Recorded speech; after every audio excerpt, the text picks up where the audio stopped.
E aí pessoal, tudo bem? Meu nome é Wellington Duarte, bem-vindo a mais um vídeo do canal Escola BTC.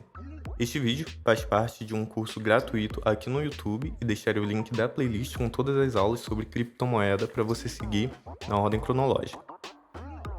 Neste vídeo eu vou abordar mais informações sobre a história do Bitcoin, desde lá de 2008 até os dias atuais, e a parte mais técnica, que fala sobre a blockchain, eu vou falar no próximo vídeo. Então eu recomendo que você assista os dois para conseguir entender bem, principalmente o mecanismo, o que há por trás do Bitcoin.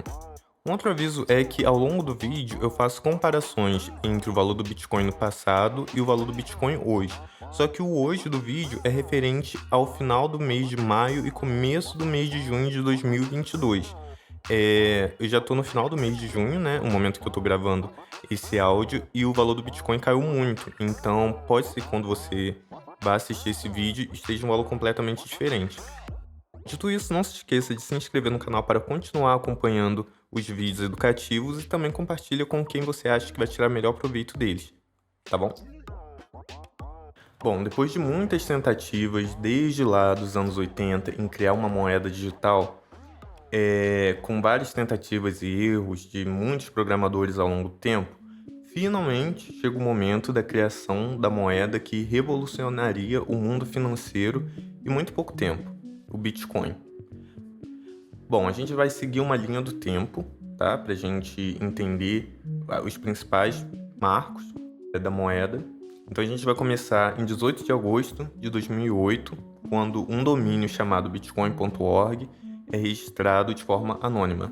Aí 2 meses depois, um usuário do site Cryptography Mailing List, usando o apelido de Satoshi Nakamoto, compartilha o white paper de algo chamado Bitcoin. O white paper é um documento, um PDF, mais técnico que explica, nesse caso, como funciona o Bitcoin. Ou seja, a receita de bolo do Bitcoin, da moeda.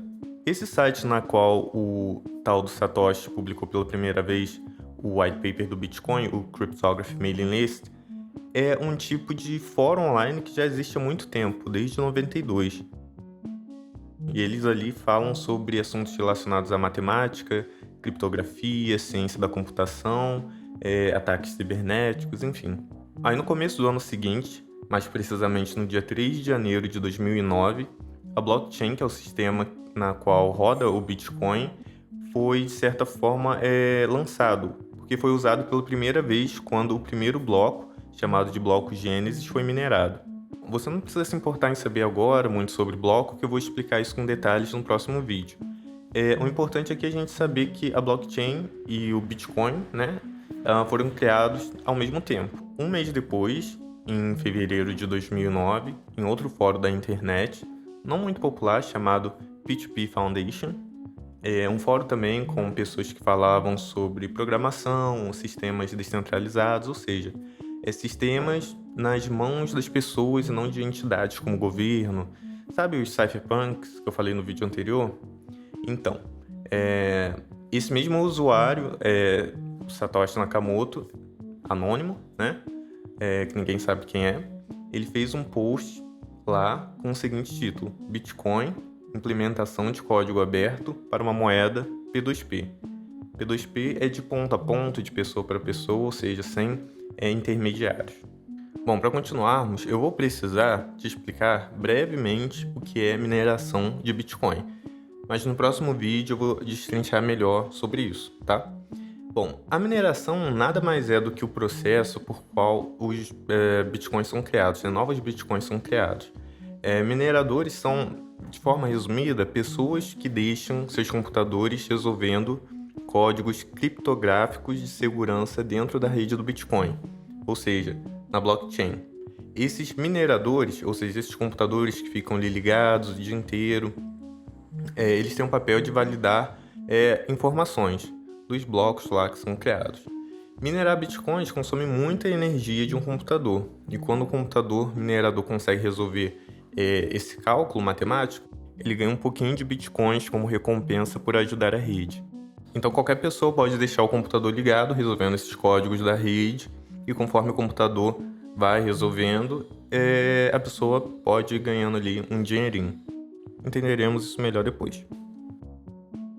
Na postagem do Satoshi que ele compartilhou nesses fóruns aí da internet na época, ele explicou que criou um novo dinheiro digital, de pessoa para pessoa, ou ponto a ponto. Quando a gente vê P2P, pode ser de ponto a ponto, né, que fala mais das máquinas, mas ou de pessoa para pessoa, ou seja, sem intermediário. Ele programou esse código, que é um código aberto, em C++, que quem é da área de programação aí já deve conhecer um pouco. Caso você não saiba, código aberto ou open source significa que qualquer pessoa pode baixar o código e utilizá-lo, modificá-lo e fazer com o código basicamente o que quiser. Então, eu ou você ou qualquer pessoa, a gente pode baixar o código do Bitcoin e usar da forma que a gente quiser. A gente pode fazer um projeto nosso já usando a estrutura desse código. Por isso que depois foram sendo criadas outras moedas a partir do código do Bitcoin. Bom, o Satoshi disse o seguinte: o sistema se chama Bitcoin, é completamente descentralizado, não existe um servidor central ou quaisquer terceiros. Faça um teste, deem uma olhada, e disponibilizou o link, né, bitcoin.org, que foi registrado anteriormente. E aí as pessoas poderiam entrar lá nesse site e baixar e instalar o Bitcoin na sua versão inicial 0.01. Aí ao longo do post dele, ele explicou o problema do dinheiro fiat, esse dinheiro que a gente usa, né, o real, o dólar, e explicou a solução do seu código, né, de um dinheiro virtual. Aí no fim da postagem, ele deixa o link do PDF, né, que tem 9 páginas, que é o white paper do Bitcoin, e ele inclusive aponta as principais prioridades do Bitcoin. Em resumo, é que o gasto duplo foi evitado com uma rede de ponto a ponto, não tem intermediários ou outras partes confiáveis, os participantes podem ser anônimos, novas moedas são feitas por prova de trabalho, que tem a ver com a mineração, depois a gente vai entender. A prova de trabalho para a nova geração de moedas também alimenta a rede para evitar gastos duplos. O que ele fez foi explicar como ele conseguiu de fato criar uma moeda depois, né, de tantas tentativas aí no passado. Então ele explicou cada ponto, já meio que respondendo principais dúvidas que as pessoas poderiam ter ali quando ele apresenta esse documento. Bom, depois que Satoshi publicou esse documento alegando ter criado uma criptomoeda livre dos problemas das tentativas passadas, muitos usuários desses fóruns de tecnologia ficaram muito animados com a ideia. Lembrando que esses usuários entendiam muito bem o que essa tecnologia representava e o impacto que ela poderia ter. Então, ele conseguiu muitos colaboradores, né, outros programadores, para ajudar nesse projeto aberto, onde qualquer um com qualificação poderia ajudar ele. Bom, 3 dias depois que Satoshi lançou o Bitcoin, aconteceu a primeira transação. Um rapaz chamado Hal Finney, que era um entusiasta das criptomoedas, fez parte do movimento cypherpunk, criptógrafo, participante desses fóruns a respeito do tema. Inclusive chegou a conhecer o Wei Dai e o Nick Szabo, que é aqueles que eu falei no último vídeo. O Satoshi enviou a ele 10 bitcoins como teste. Bom, essa foi a primeira transação de Bitcoin. O Hal conta que depois disso, ele e o Satoshi continuaram a se falar apenas por e-mail. E o Hal ele reportava alguns erros no sistema do Bitcoin e o Satoshi corrigia. Ele disse que a identidade do Satoshi era um completo mistério e acreditava que estava conversando com algum jovem descendente de japonês que era muito inteligente e honesto. Depois de alguns dias, com o Bitcoin rodando de maneira mais estável, ele deixou o Satoshi tomando conta sozinho.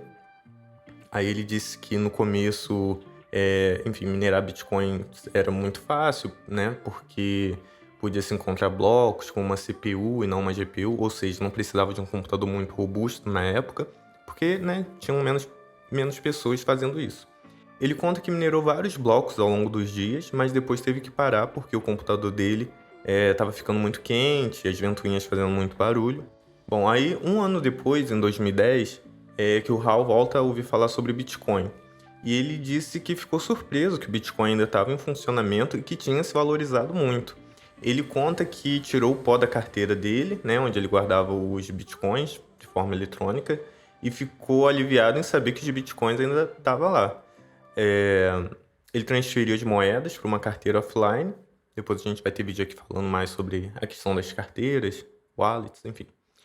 E ele disse que ficou muito feliz em fazer parte da história do Bitcoin, mesmo sabendo que poderia ter minerado muito mais, né? Ou seja, ter feito muito dinheiro na época, que não tinha ninguém ali competindo muito. Vale a pena ressaltar que o Bitcoin ainda estava engateando, então ninguém esperava que a moeda iria se tornar algo grandioso. Mas espera um pouco que a gente vai chegar lá. Uma curiosidade é que o Hal viveu na mesma cidade que o Satoshi, Temple City, na Califórnia, e, na verdade, dizem que eles moravam muito próximos um do outro. O que depois até gerou, né, uns rumores que ele poderia ser o próprio Satoshi.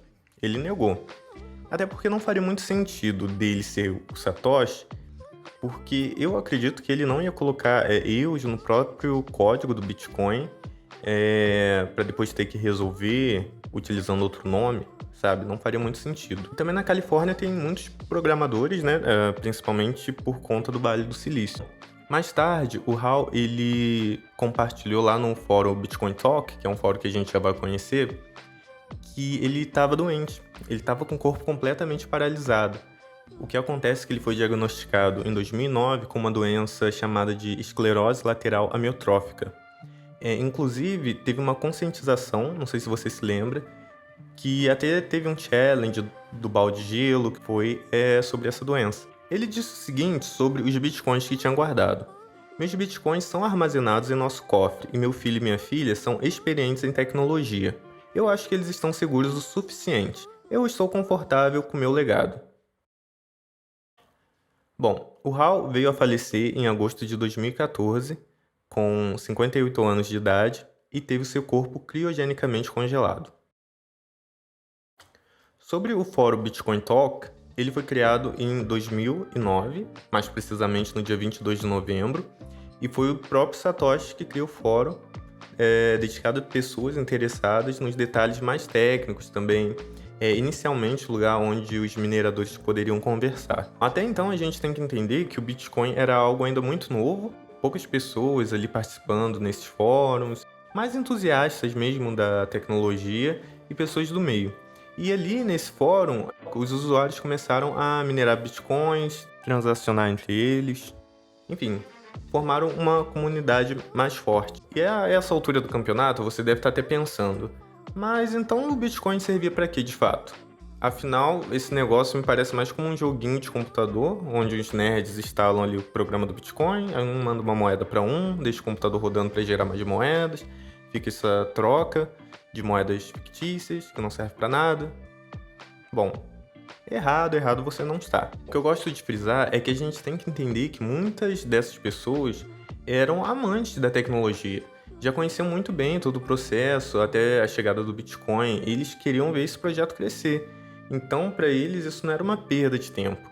Aí, minerar bitcoins, mesmo quando a moeda não tinha ainda nenhum valor, era uma forma de suporte, de apoiar o projeto, entendeu? A gente está em 2009, um ano depois que o Bitcoin foi criado.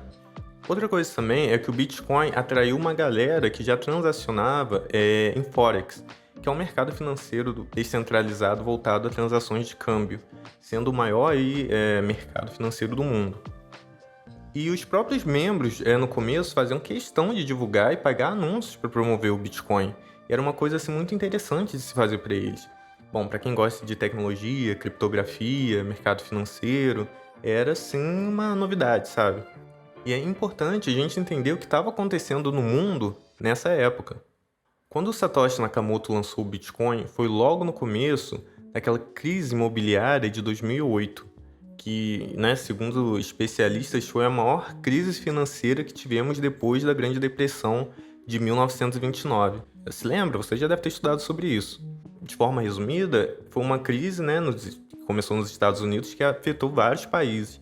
Até o Brasil entrou no rolo, nada muito grave por aqui, mas sentimos a crise sim. Bancos gigantes quebraram, dizem que dentro de 3 anos, 10 mil pessoas tiraram a própria vida motivadas por dívidas, perda de emprego, enfim, outros problemas financeiros devido a essa crise. Caso você tenha interesse em entender mais como essa crise começou, eu recomendo que você assista o filme A Grande Aposta, é bem legal. Bom, e essa grande crise financeira que se arrastou por anos foi um dos motivadores para a aceitação de uma moeda digital, Bitcoin. Porque as pessoas estavam desacreditadas no sistema financeiro. Porque imagina, um dia tá todo mundo prosperando, ganhando com investimentos, e no outro dia você está endividado, né, até o pescoço. Então, aí em 5 de outubro de 2009, a gente pode dizer que o Bitcoin começa a ganhar um valor de fato. Mas como iriam dizer quanto que vale um Bitcoin? Afinal, uma moeda virtual, né? O pessoal só estava trocando uma ali com outro. Então, vale $1, $2, 50 cents, né? Como que eles fizeram? O que aconteceu é que nesses fóruns sobre Bitcoin, os usuários começaram a debater de vez em quando sobre a hora que o Bitcoin seria de fato usado, né? Digamos assim, no mundo real, para comprar coisas. Então, precisaria de uma forma de fazer trocas com essa moeda. Ela precisava de um valor. Aí, eis que um membro anônimo, que era um dos colaboradores, inclusive, do projeto, muito próximo de Satoshi, resolveu criar um site chamado New Liberty Standard, ou Novo Padrão de Liberdade, na qual podemos dizer que foi uma ideia rudimentar, né, ou a primeira exchange de criptomoedas. Mas, Wellington, o que é uma exchange? Exchange ou corretora é uma empresa que permite que os clientes, os usuários, negociem criptomoedas ou moedas digitais por outros ativos, como moeda fiat, né, o dólar, real, libra, enfim. Bom, de forma resumida, né, e simples, é onde você poderia agora pagar $1 e trocar por bitcoins. Então fazia essa conversão, essa troca, entendeu? Bom, e no começo essa exchange funcionava assim. Para comprar bitcoins, a pessoa enviava um e-mail para newlibertystandard@gmail.com, que era o e-mail que eles colocaram lá, informando o quanto queria comprar de bitcoins. Até então, eles usavam o PayPal.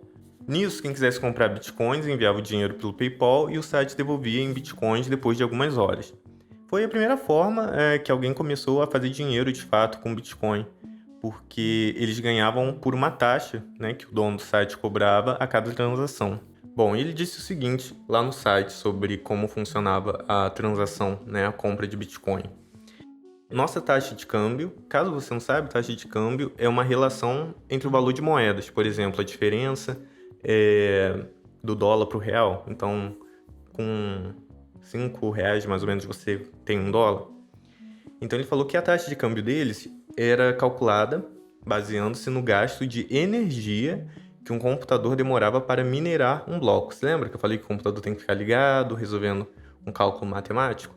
Pois é, ele montou uma equação que definiu que com $1 você poderia comprar 1.309,3 bitcoins, o que indicava que cada bitcoin custava 0,00764 cents, ou seja, valia muito, muito menos que um cent, né? Um centavo que seja, mesmo convertendo.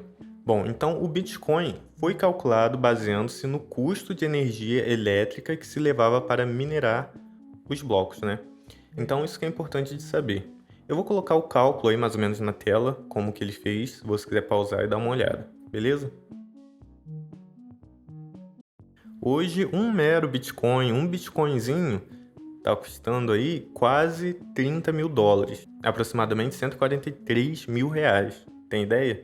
De uma coisa que valia 00,01 ponto, alguma coisa centavos, e agora valendo aí R$143 mil.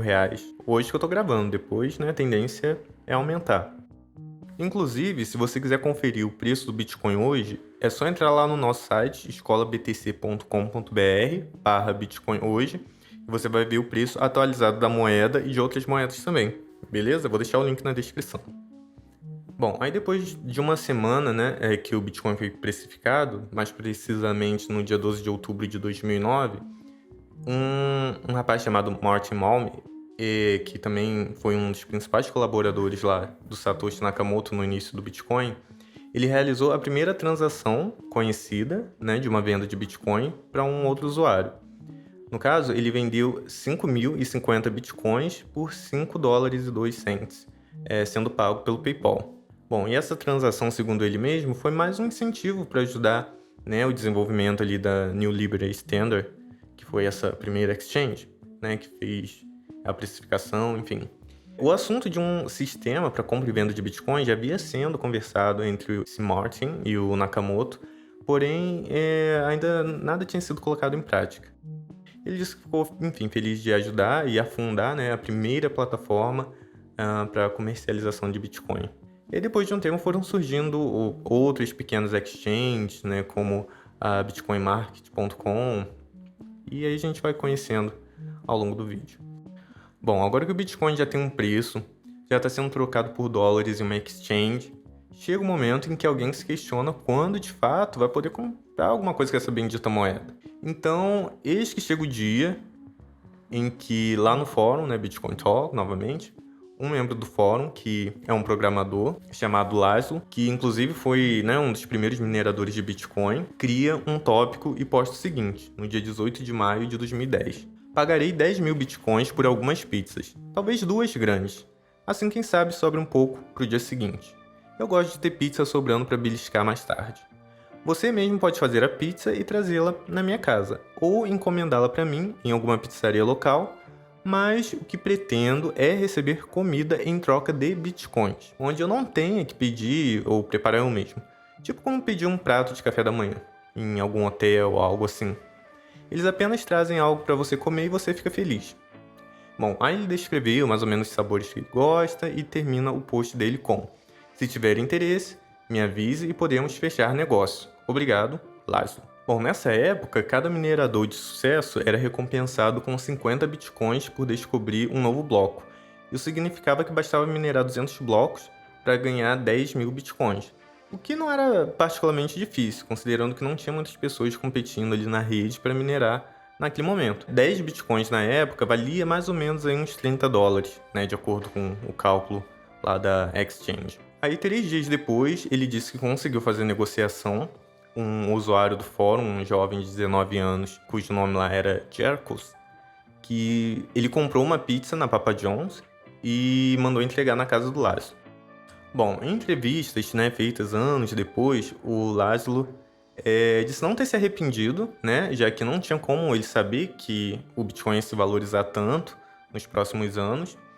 E ele disse que achou incrível pagar por algo físico, né, na época, com dinheiro puramente existente só na forma digital. Desde então, né, a comunidade entusiasta celebra no dia 22 de maio como um marco, né, que ficou provado que as criptomoedas poderiam virar uma forma de pagamento, até de produtos simples. Então foi criado o Bitcoin Pizza Day. Além de ser uma grande homenagem ao programador, que se tivesse segurado até hoje as moedas, poderia ser um bilionário. Já pensou? Hoje, se a gente fosse converter, essas 2 pizzas custariam uma bagatela de 298 milhões de dólares.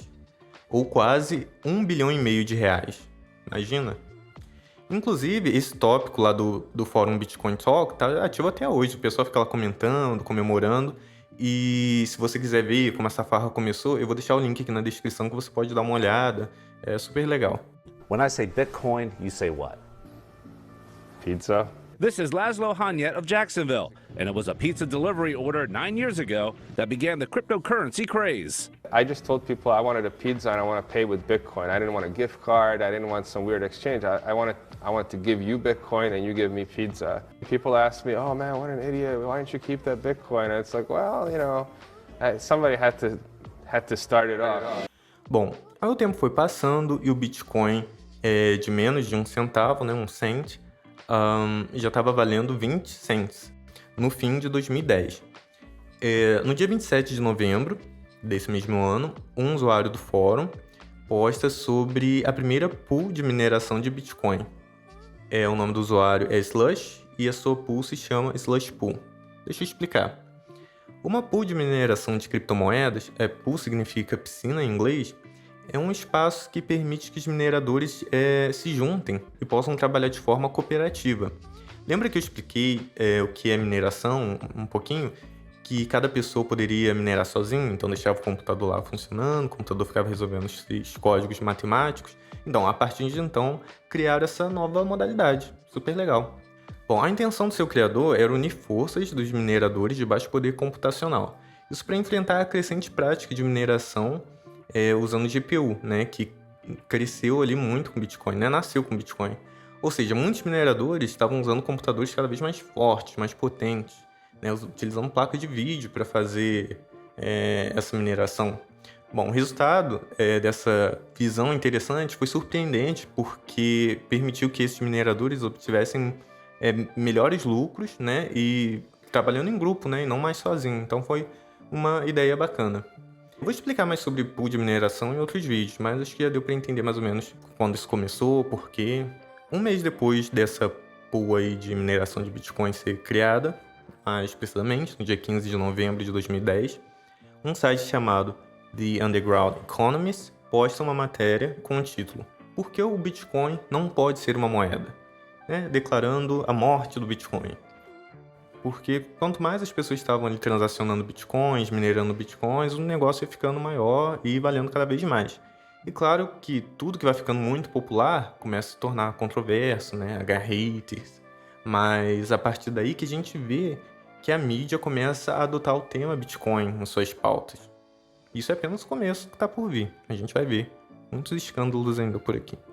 Como vimos até aqui, né, em 2010 a adoção do Bitcoin foi lenta e gradual, com seu preço valendo poucos cents e com poucas exchanges existentes.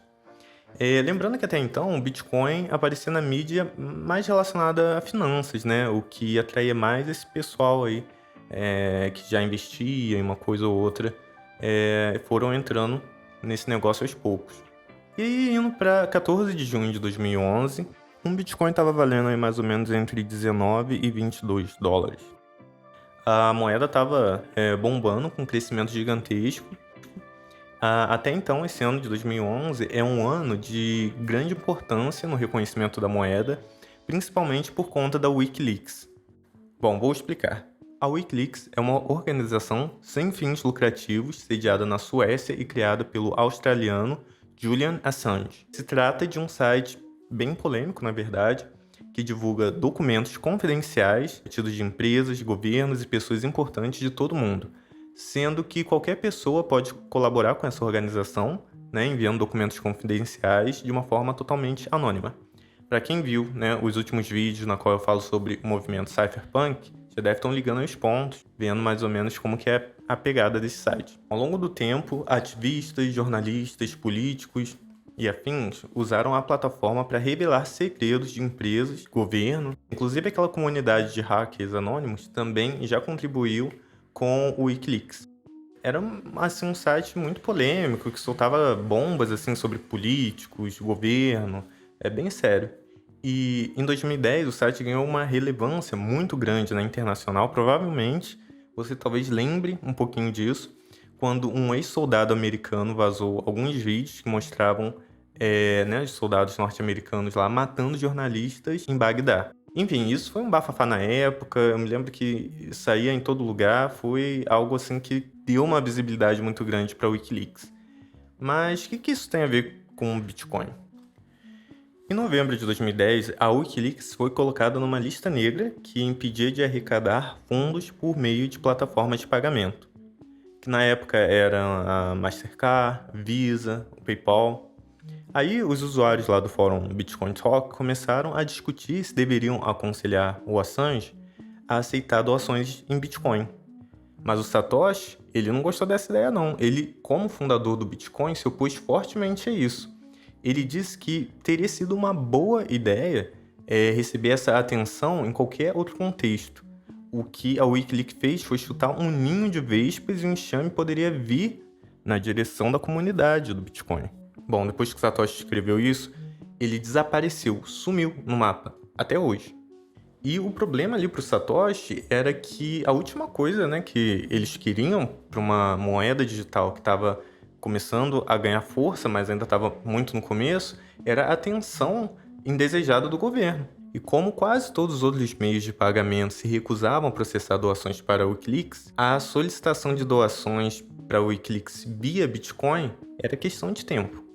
Tanto que a Wikileaks leu, concordou, né, com a análise do Satoshi e decidiu adiar o lançamento de um canal de doação de Bitcoins até que a moeda, né, se tornasse mais estabelecida e tal, segundo ali a preocupação do Satoshi. E isso veio acontecer após o primeiro grande boom da moeda, né, que aconteceu no dia 14 de junho de 2011, quando a moeda foi para $19,28. Curiosamente, a Wikileaks começou a receber doações de bitcoins apenas 2 meses depois da última postagem do Satoshi, antes dele desaparecer, que no caso foi um e-mail que ele enviou para um colaborador. Isso acontece que, como o Bitcoin estava sendo falado, estava tendo todo esse auê, a valorização foi muito rápida nesse meio de ano aí de 2011. E aí o que foi acontecendo é que a Wikileaks começou a receber dezenas de milhões de dólares, né, em doações de Bitcoins entre 2011 e 2018. Não sabe muito bem, né, o valor exato. O Assange passou alguns anos na Embaixada Equatoriana de Londres antes de ser preso. E agora o Satoshi desapareceu, não tem um fundador do Bitcoin.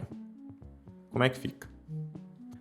Só por curiosidade, na verdade ali o último contato que o Satoshi teve com alguém, enfim, a última vez que ele foi visto de certa forma, né? Não visto porque era online, mas deu para entender, foi um e-mail que ele enviou para um colaborador, né, do Bitcoin ali, chamado Gavin Anderson. Antes do Satoshi desaparecer de vez, ele removeu o e-mail dele de contato lá da área de desenvolvedores do site bitcoin.org e colocou só o do Gavin. Foi uma forma do Satoshi meio que passar a liderança, né, do projeto Bitcoin para outro desenvolvedor.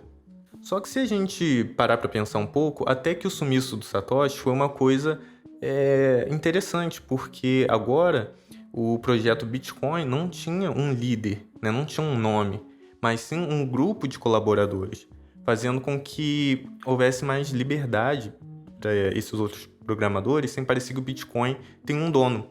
E todo o mistério também do sumiço do Satoshi atraía ainda mais a atenção para o Bitcoin, até hoje.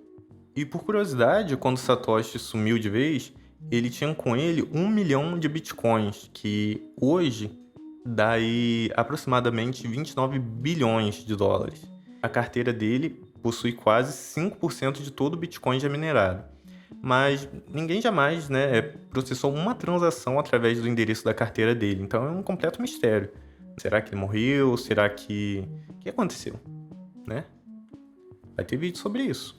É engraçado que se caso o preço do Bitcoin chegar a 182 mil dólares, provavelmente faria de Satoshi Nakamoto a pessoa mais rica do planeta hoje.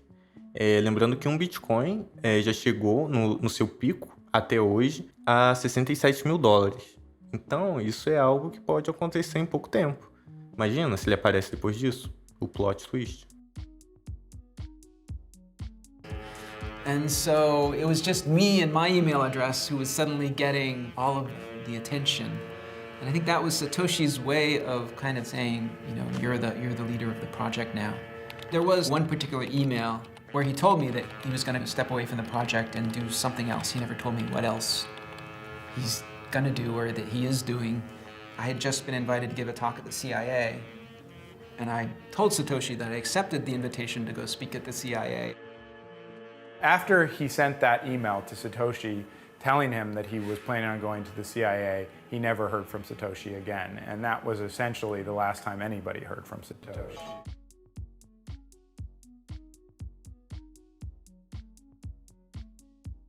Em 2011, o valor do Bitcoin subiu até junho, atingindo seu pico de 32 dólares. Depois daí, começou a descer ladeira abaixo. O principal motivo foi uma exchange de Tóquio chamada Mt. Gox ter sido hackeada. E como era a mais popular na época, ela tinha muitos usuários. Logo, isso foi um escândalo midiático na época, saiu em tudo quanto é lugar. O valor do Bitcoin caiu de 31 dólares, né? Ali, acho que no começo de junho de 2011, abruptamente, para menos de 2 dólares em outubro do mesmo ano. Isso acontece porque os investidores ficaram inseguros, né, com o que aconteceu com a Mt. Gox, com todo esse auê aí, e começaram a vender seus bitcoins, tirando tudo de lá. Esse foi um dos piores momentos da história para o Bitcoin. Foi, assim, uma invasão em larga escala que deixou centenas de milhares de usuários sem um único Bitcoin na conta. Foi nessa época que o CEO Mark, da Mt. Gox, declarou que havia essa possibilidade dos bitcoins terem sido roubados. A Mt. Gox suspendeu todas as suas operações e fechou a bolsa. Ao mesmo tempo que o Mark, né, renunciou ao cargo de membro da Fundação Bitcoin, que ele era membro lá, ele também fechou a conta no Twitter, excluindo todas as suas mensagens, o que pegou muito mal na época. Aí o Mark, ele foi acusado de peculato. Peculato é um crime que consiste na subtração ou desvio mediante abuso de confiança de dinheiro público ou de coisa móvel apreciável, para proveito próprio ou alheio, por funcionário público que os administra ou guarda. Em outras palavras, marmota, cambalache, pilantragem, sacanagem, com dinheiro dos outros, chame como quiser. E também foi acusado de manipulação de dados pela justiça japonesa. Bom, aí os tribunais lá do Japão pediram que ele fosse condenado a 10 anos de prisão. Aí só que depois de 11 meses ele conseguiu sair, pagando uma fiança. Depois de um tempo ele foi declarado inocente dessas acusações. E muita gente ainda guarda o reembolso dos bens perdidos, né? Até porque, comparando com o valor da época, se essas pessoas conseguissem recuperar esses bitcoins, elas fariam um enorme dinheiro. Então foi um marco bem triste, né, para a moeda. E aí a mídia veio com todo aquele papo dizendo que é a morte oficial do Bitcoin. O papo da época era que o Bitcoin não era seguro. Na verdade, não a rede do Bitcoin, a blockchain, mas essas exchanges, onde as pessoas usavam para comprar e vender Bitcoin. O que acontece também é que nessa época estava todo mundo abrindo uma exchange, tipo fundo de quintal. Então, esse tipo de coisa era meio que previsível. Bom, aí depois de meses estagnado, o Bitcoin começou a voltar aos trilhos, valendo $5,50 em junho de 2012. E a partir daí, né, sites grandes disseram que iriam aceitar pagamentos de Bitcoin, o que ajudou a fazer a moeda, né, se levantar novamente. Bom, voltando um pouquinho para o final de 2011, mesmo com todos os escândalos, o Bitcoin era o rei das criptomoedas. Afinal, só tinha ele. E aí então surge uma nova moeda chamada Litecoin, e eu vou te explicar um pouco como que ela funciona. O que aconteceu foi que lá no fórum Bitcoin Talk, um usuário chamado Kobli, que é um programador chamado Charlie, lançou uma moeda alternativa ao Bitcoin. Lembra que eu tinha falado que o projeto do Bitcoin era um projeto open source, ou seja, de código aberto? Então, essa foi uma das primeiras moedas alternativas ao Bitcoin, feito com o código do Bitcoin. Na verdade mesmo, é datado que uma moeda chamada Namecoin veio primeiro. É que a Litecoin, no caso seria a terceira, ela é mais importante, então eu coloquei ela como a segunda, assim, mas só porque ela é mais popular hoje em dia. Chamamos essas moedas alternativas ao Bitcoin de altcoins. Alt de alternative, alternativo, coin de moeda. Se o Bitcoin era o ouro, né, a Litecoin viria a ser a prata. A ideia, na verdade, foi corrigir alguns problemas que o Bitcoin tinha. A diferença da Litecoin para o Bitcoin é que ela é mais rápida e mais barata também nas transações. Mas fica tranquilo que ao longo dos próximos vídeos nós vamos conversar mais sobre essas moedas alternativas e como elas formaram todo esse mercado de criptomoedas. Beleza? Bom, a partir daí o Bitcoin começou a se popularizar cada vez mais. Surgiram jogos de apostas com Bitcoins. Muita gente começou a ficar mais do lado da moeda, a mídia, de certa forma, começou a abraçar mais o Bitcoin. Estava tendo, em 2012, várias conferências a respeito da moeda. E, inclusive, a coisa estava indo tão bem que fizeram até um episódio sobre o Bitcoin naquela série The Good Wife. Então, assim, o negócio estava indo bem. Bom, é claro que com toda essa popularidade foram surgindo boatos, comentários e opiniões sobre o Bitcoin ser uma coisa criminosa, fraudulenta, coisa que falam até hoje.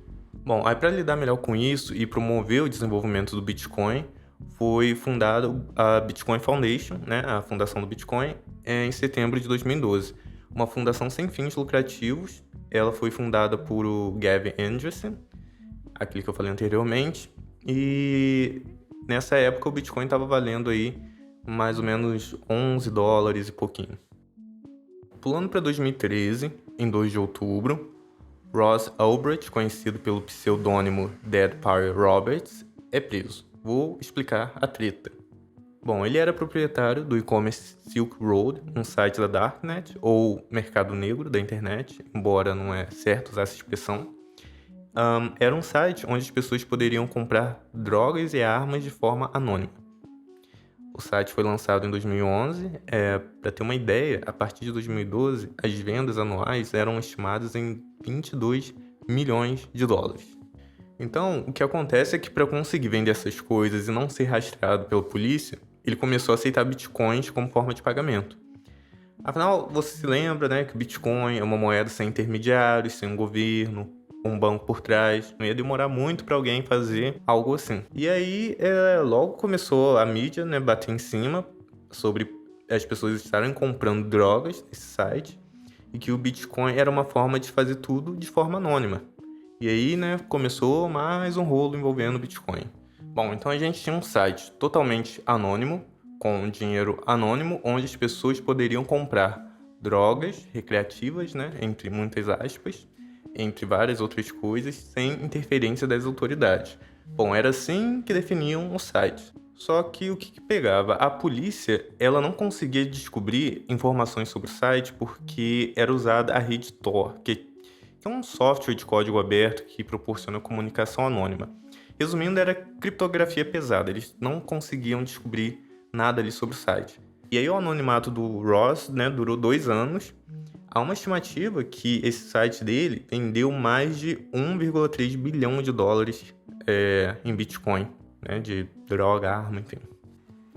Bom, para resumir como a polícia pegou ele, foi feita uma investigação em alguns fóruns online lá de 2011, assim que ele criou esse e-commerce. Encontraram as primeiras postagens dele falando, né, desse e-commerce que ele estava fazendo. Inclusive, ele postou em alguns fóruns da internet na época que ele estava pesquisando por especialistas de TI nessas comunidades de Bitcoin.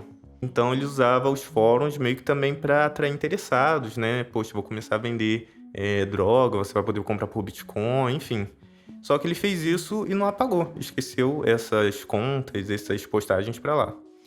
Bom, entre outras coisas, os investigadores logo, né, ligaram os pontos e conseguiram localizar ele. Além disso, tem uma outra coisa meio bizarra nessa história, que encontraram registros de uma troca de mensagens do Ross com um assassino de aluguel para matar um usuário que estava chantageando ele. Ele estava meio que ameaçando liberar dados do e-commerce dele e em troca queria 500 mil dólares. Pesado. Bom, aí o site, óbvio, né, que foi tirado do ar pelo FBI e nunca mais vai ver a luz da Deep Web novamente. O Ross ele foi condenado por lavagem de dinheiro, invasão de computadores, conspiração para traficar documentos de identidade fraudulentos e conspiração para traficar narcóticos por meio da internet, isso em fevereiro de 2015. Atualmente ele está cumprindo a sentença de 2 prisões perpétuas mais 40 anos, sem possibilidade nenhuma de liberdade condicional. Bom, nesses tempos começaram a surgir os milionários do Bitcoin, que foi aquele pessoal que estava lá desde o começo, minerando bitcoins, agora estava tudo rico. E um desses foi o Charles Schwab. Ele era um defensor ferrenho do Bitcoin, né, e do espaço das criptomoedas.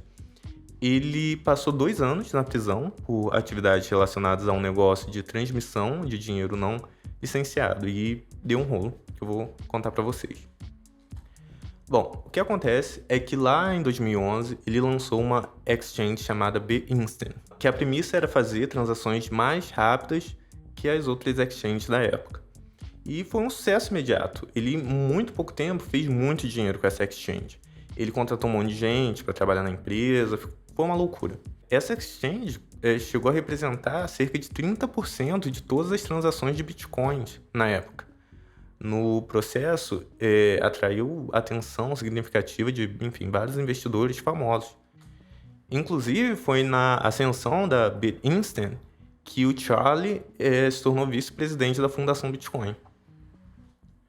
Bom, o rolo foi envolvendo ele e a Silk Road, o e-commerce de droga e arma que eu acabei de falar. Então, resumindo, já ali em 2012, ele foi ajudar um cara chamado Robert Fiella, que era conhecido lá na época como Bitcoin King, rei do Bitcoin.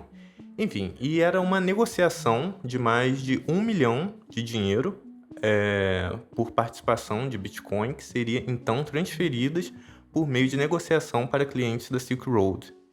Ele foi meio que responsável por ajudar indiretamente os usuários lá do site de drogas a trocar dinheiro de verdade, né, dólar, por Bitcoin, que seria usado na compra de drogas. Bom, aí ficou aquela coisa dele ser meio inocente, ter entrado num esquema, outros acharam que ele meio que entendia o que estava acontecendo, enfim. Bom, as autoridades alegaram que ambos sim faziam parte de um esquema para vender mais de $1 milhão em Bitcoin a usuários do site de drogas ilegais Silk Road. Silk Road was that infamous black market drug website, often referred to as essentially the eBay for drugs. I knew it was illegal, but I don't think I cared enough at the time to stop it. Bom, Charlie, na época, tinha 24 anos e foi preso em Nova York. E o Faella tinha 52 anos e foi preso na Flórida. Bom, Charlie se declarou oficialmente culpado em setembro de 2014 por ajudar e incitar um negócio de transmissão de dinheiro não licenciado. Ele permaneceu sob toque de recolher e liberdade condicional até março de 2015. Ele foi preso desde o final de março de 2015 até junho de 2016. Bom, a BitInstant, a exchange dele fechou em 2013 e o Charlie acabou renunciando ao cargo lá na Bitcoin Foundation após ser acusado. Como ele era um nome muito forte na comunidade do Bitcoin, isso acabou meio que sujando mais ainda a imagem da moeda. Bom, depois que ele saiu da prisão, ele chegou a trabalhar lavando pratos, porque ele tinha perdido quase todo o dinheiro que ganhou lá na exchange dele. E depois disso, ele começou a entrar em outros negócios aí, envolvendo criptomoedas. Inclusive, ele tem um canal aqui no YouTube. Se você quiser procurar, é só escrever Charlie Strain. E posta aí quase todo dia falando sobre Bitcoin. Há quem acredita que ele foi inocente e outros nem tanto. Bom, em 2013 tivemos também a criação da Ethereum, que é uma blockchain de código aberto e descentralizada, assim como a blockchain do Bitcoin, mas com funcionalidade de contratos inteligentes. A gente vai ter vídeo só sobre a Ethereum. Bom, em 2013 também surgiu um meme que é muito popular, que é o HODL, alguns falam também HODL, que na verdade o que aconteceu foi que lá no fórum do Bitcoin Talk, um usuário, escreveu um post e no título ele escreveu a palavra hold, que é segurar, errado. Ele escreveu HODL. Então, o pessoal lá fazendo graça da cara dele começou a zoar e até hoje eles usam esse meme, HODL ou HODL.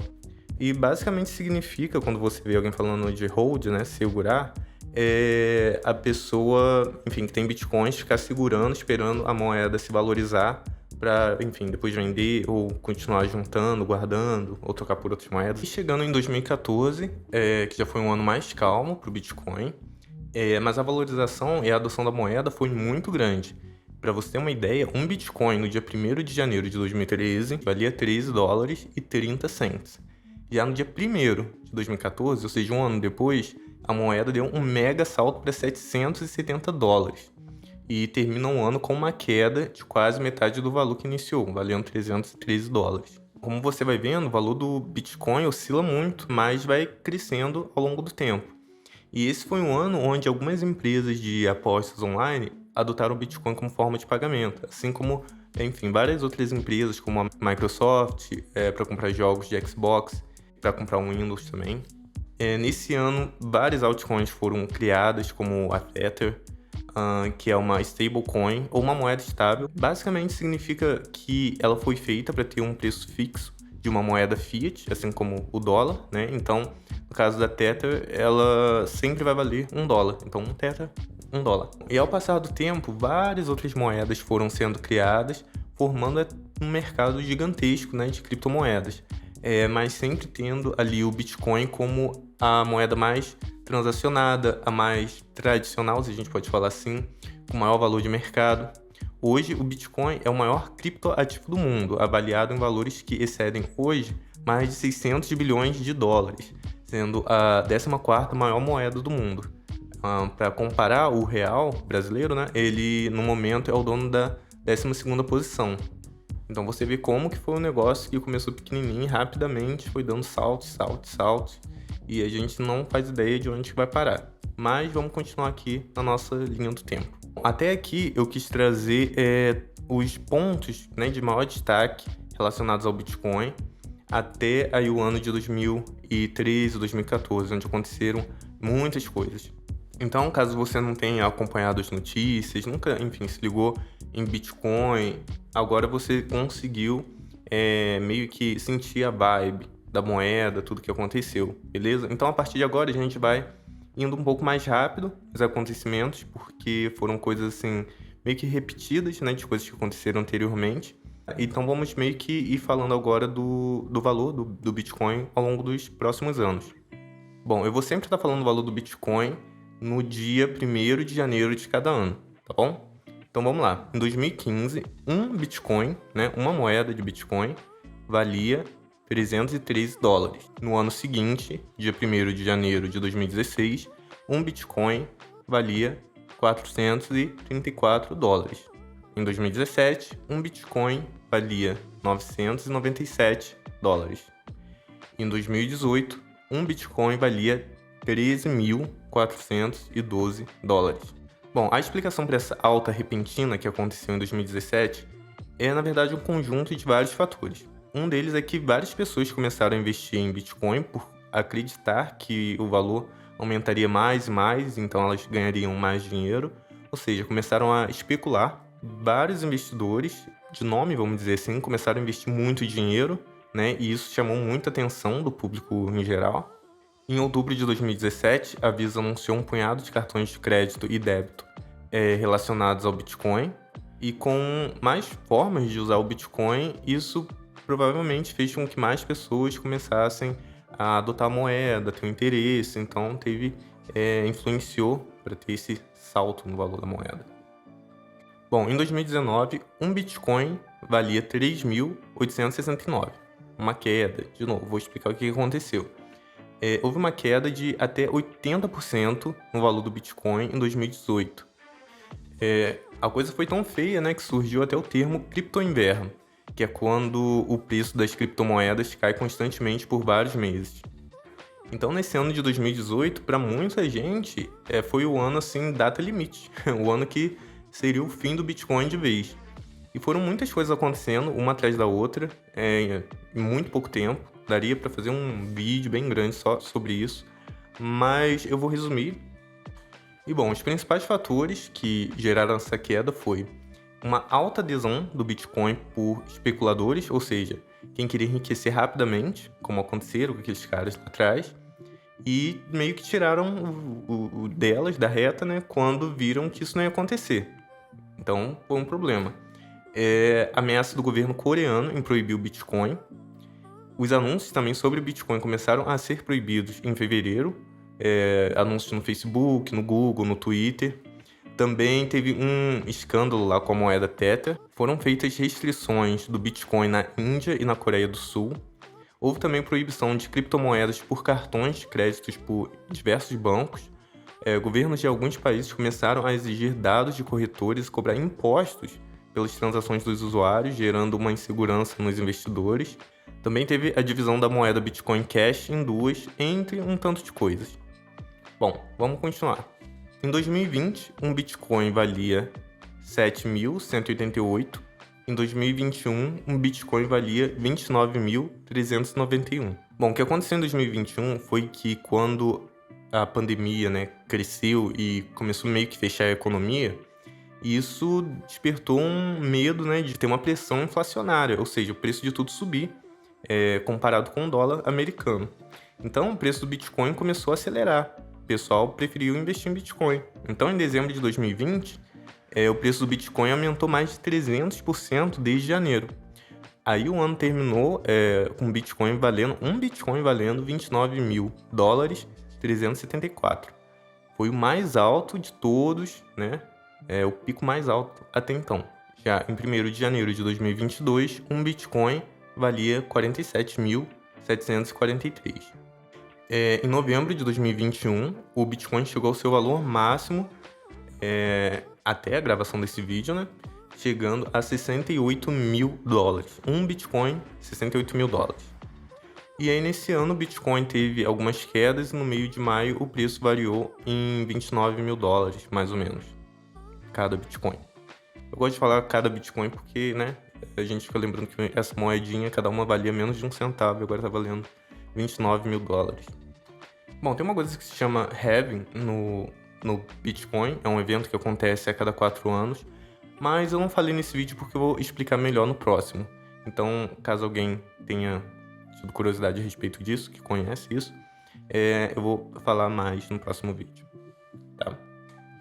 Bom, eu acho que eu consegui resumir bastante tudo que aconteceu com o Bitcoin, quase tudo, desde a sua criação, os principais acontecimentos, para quem não acompanhou, né? Agora você consegue entender melhor o Bitcoin. E lembrando que o próximo vídeo vai ser todo a respeito da blockchain, que também gera muitas dúvidas. E para concluir legal esse vídeo, eu gostaria de dizer que existem aí, basicamente 3 grupos de pessoas quando a gente fala sobre o Bitcoin. O primeiro grupo são aquelas pessoas que amam o negócio, sabe? A tecnologia em si, e acompanham desde o começo e torcem muito para que isso cresça e a gente tenha de fato uma moeda descentralizada, tipo o pessoal lá Cypherpunk que a gente já comentou aqui no canal.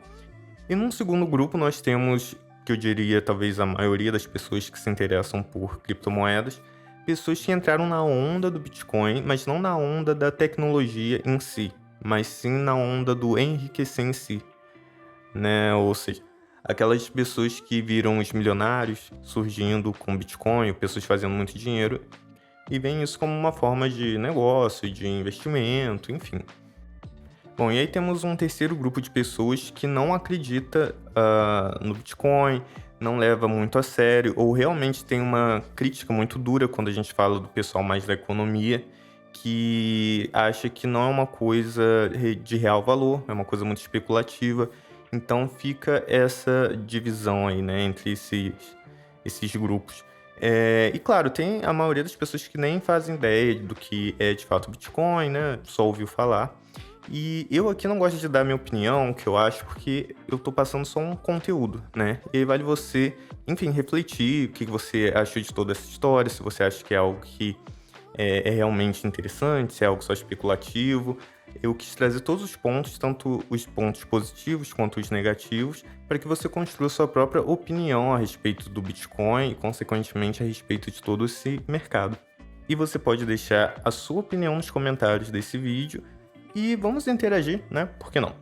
Então, muito obrigado por assistir esse vídeo. Não se esqueça de compartilhar, né? Se inscrever e curtir para ajudar na criação dos próximos vídeos dessa série de vídeos super explicativos, de forma bem simples, sobre tudo nesse universo de criptomoedas. Conto com você e até a próxima.